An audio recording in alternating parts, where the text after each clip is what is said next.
қайырлы таң, оянған көрермен. Мен фотографқа айнала бастадым, сіздер білесіздер ғой, 21 ғасырдың поэзиясының портретін жасауға тырысып көреміз. Бүгінгі кейіпкерім Айзада. Сәлем, сәлем.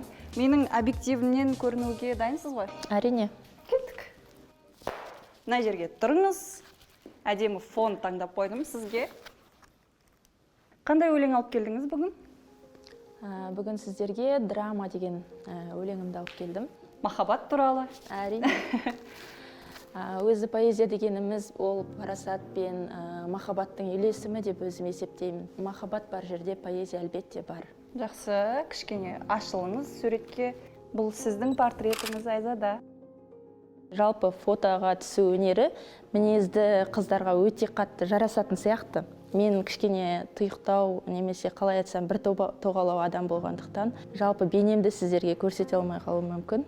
Менің бейнемді поэзиям көрсетеді дейсіз ғой? Әрине. Портреттің түр-түрі болады ғой. Ол жерде тек қана мінезділер болады деген шарт емес. Махаббат туралы өлеңдерде енді өзіңіздің өлеңіңізде драма деп аталады ғой. Бірақ кейбір жігіттер өте бір қатты драмаға айналдырып жіберетін сияқты сол нәрсені.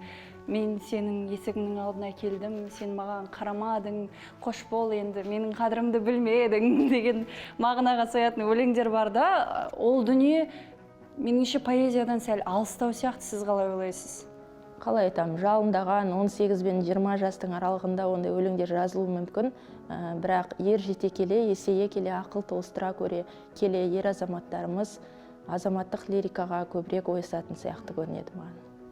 Өйткені енді поэзия деген жай баяндау емес қой. Поэзия ол әлем, поэзия ол тереңдік, поэзия ол философия, солай, иә?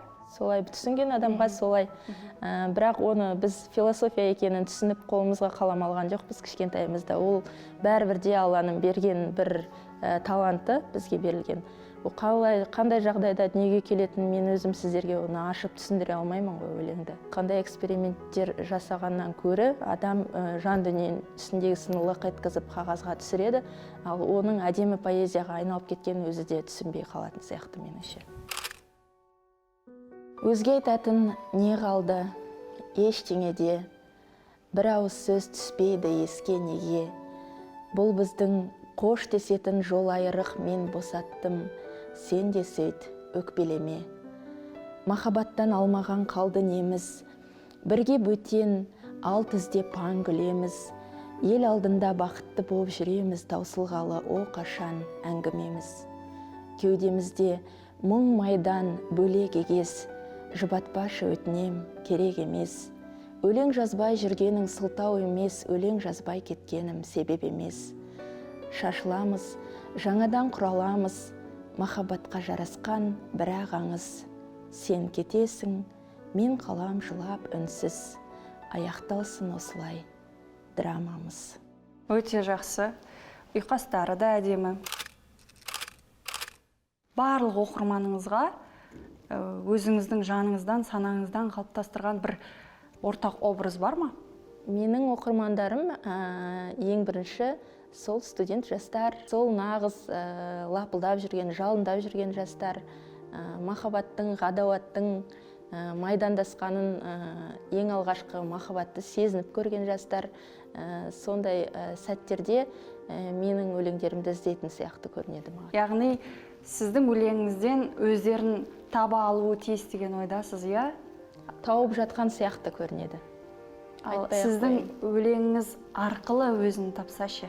Әрине, ондай жағдайлар өте көп. Менің өлеңім арқылы да өзін табатын сияқты жас оқырман қыздарымыз. Сондай әдемі жылы хаттар, лебіздер келіп жатады маған. Мынау камера сіздің оқырман. Не дейсіз оған?